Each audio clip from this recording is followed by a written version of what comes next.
Hi everyone, it's Grace. Welcome back to my channel. So in last week's video, I talked to you about a very important economic indicator, which is the housing price to income ratio.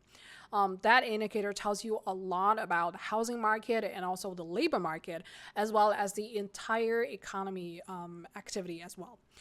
So I told you that, a golden rule of the ratio should be 2.5, which means that the housing price should be 2.5 times the annual salary. However, we're seeing in the map that there are a lot of places where the ratio goes up to 5 or even like 10 times, which is crazy.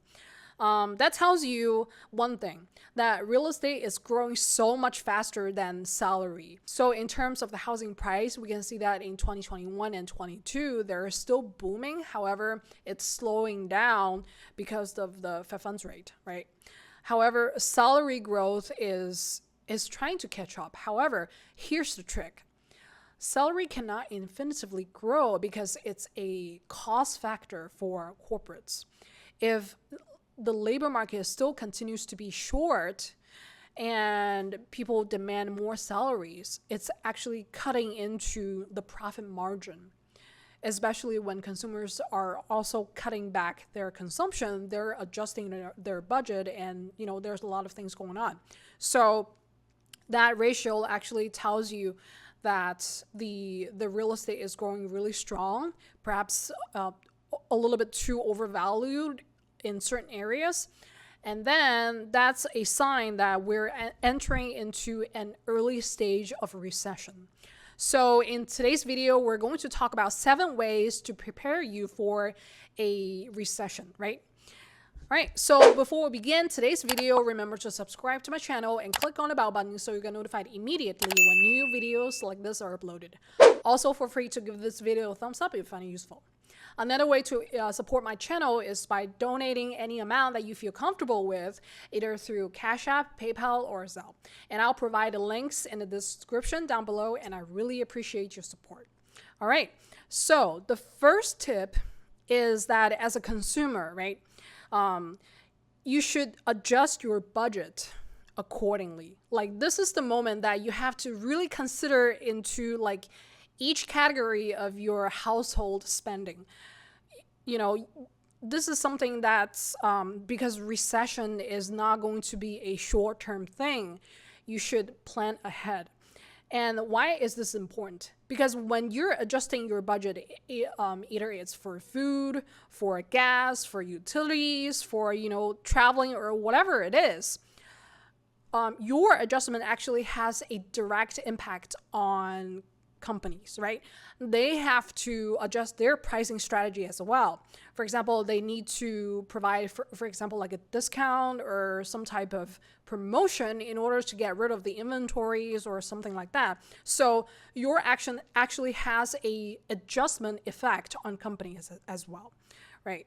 So for tip number 2, you also need to be aware that even though labor shortage is a real pain in the butt, I would say that, for the current economic development, however, I think it's important to set your expectation of the salary or wages straight. It has to match the market value, whether it's an upside situation or downside situation. It has to match what the market supply and demand says, right? So when situation gets a little bit worse and recession hits a little bit deeper, your company or your employer might think about, either taking away remote work or some other perks that they provided before the recession hit, right? So have those expectations straight will provide you with a lot of negotiation power with your employers. Because right now we're seeing something weird happening at the same time when labor shortage is happening. And that is a lot of companies, I wouldn't say a lot, but some companies are having proportional layoff. For example, we're seeing tech companies like Netflix or Carvana or other types of companies, and also the home lending, the mortgage is slashed. Like, as soon as the Fed increases the Fed funds rate, the mortgage rate increases, so that it directly impacts how many people are willing to take out loans and refinance, right?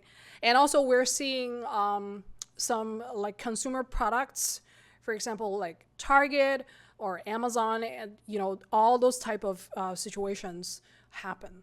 So as recession goes into the later half of this year, next year, and possibly 2024 as well, we're going to see more proportional layoff. So just know that that's going to happen because the cost of doing business for companies and for corporates are going up, and they have to adjust accordingly.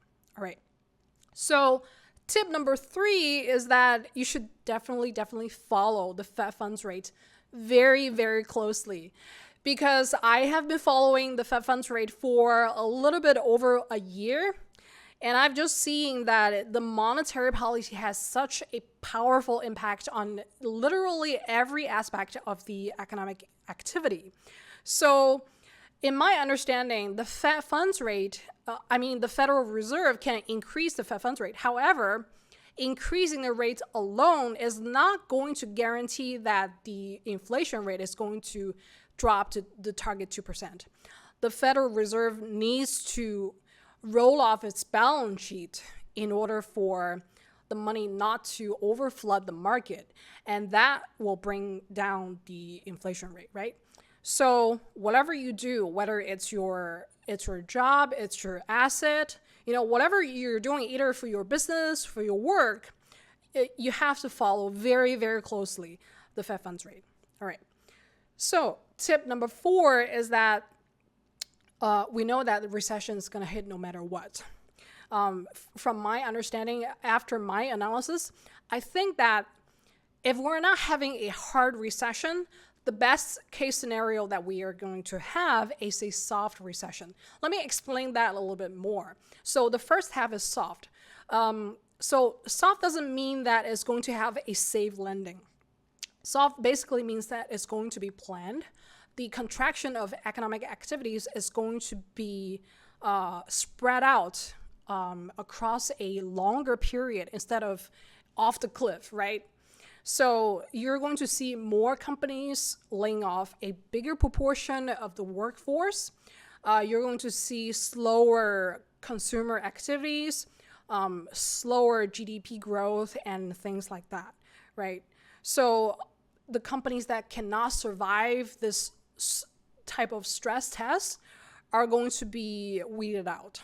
So that I do think that not all businesses are worth saving. They have to survive the stress test, right? So that's the soft part. And then for the recession part, that actually relates to the cycle of the Fed funds rate.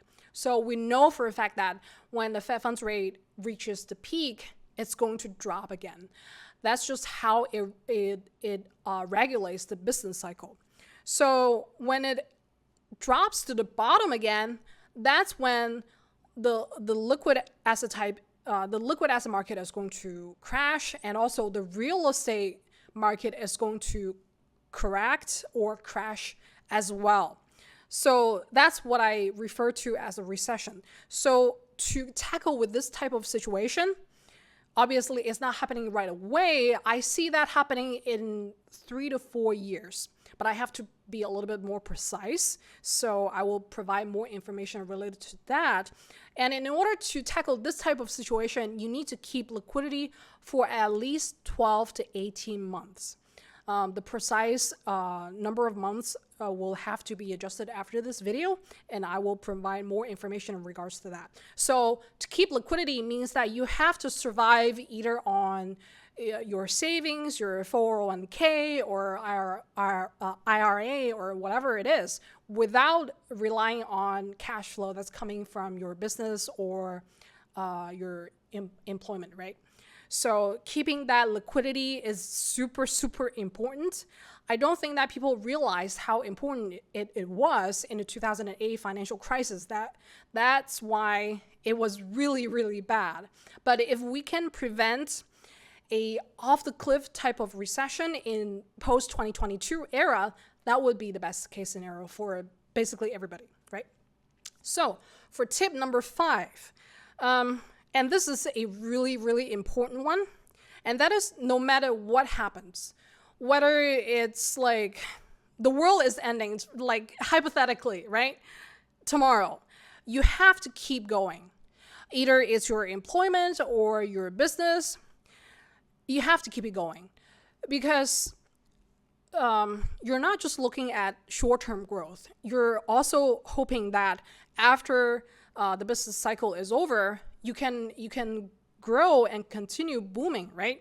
So, for example, if you own a small business and your clients are impacted because of the recession, you may have to adjust your pricing strategy, either cutting the price by half, I'm just giving an example, or providing some type of discounts or concessions just to keep them there, just to retain them there, because they provide additional liquidity that's going to help you survive the winter. And after the winter is survived, you're going to see the spring again. It's super, super important. All right.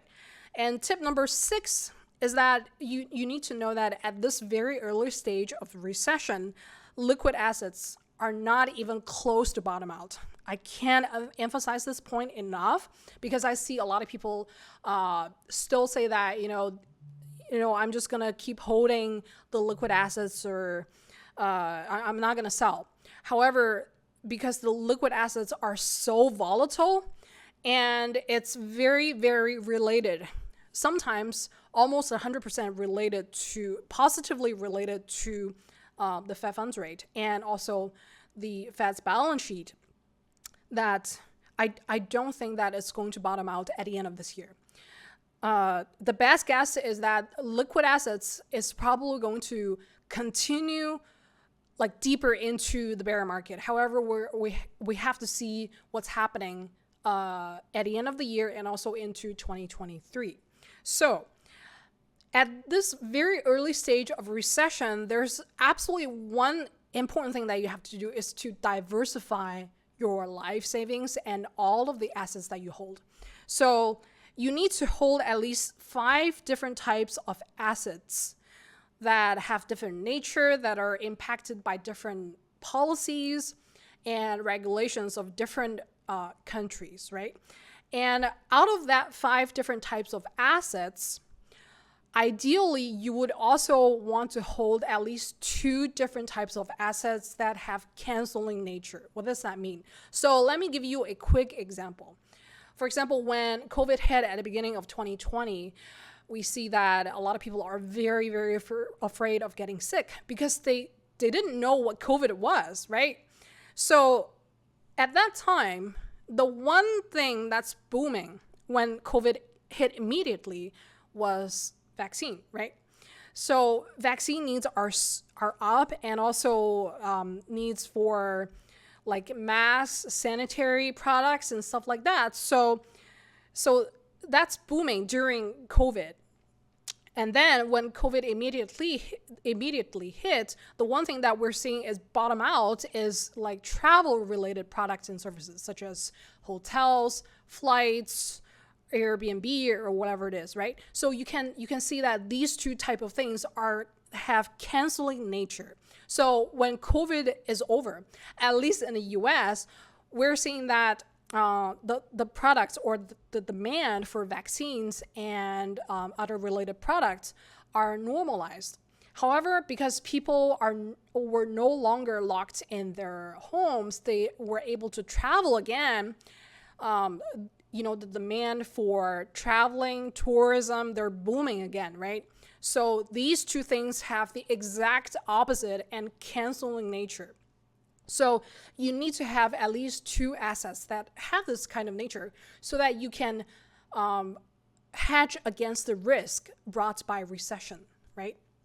So the last important tip, and this actually goes into a little bit technical side, but I'm trying to keep it brief in today's video. So for this last tip, you need to have 2 different types of expectations in terms of the return on investment on your asset investment, right? So what I mean is that you should have a pre-recession expectation, and you should also have a post-recession expectation. Don't expect everything to to be absolutely the worst, and don't expect everything to be booming forever. So the timeline for these two types of expectations, for the first one, for pre-recession, you should set it at December, as of December 2021, right? So that was basically at the near top point of all types of asset performance.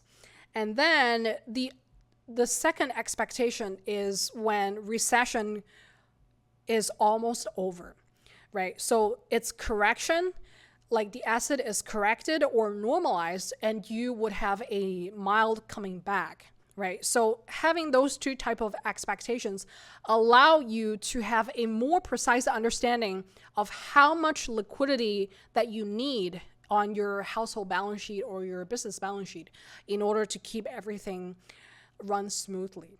All right. So those are the 7 ways that I provided you in today's video of how to prepare for a recession in the post-2022 era. And I hope you find it useful. All right. So in the next video, I'm going to talk more about the Fed funds rate and also the Fed's balance sheet, and get to a little bit of the technical side. All right, so thank you so much for your support, and also stay tuned for the next video. All right.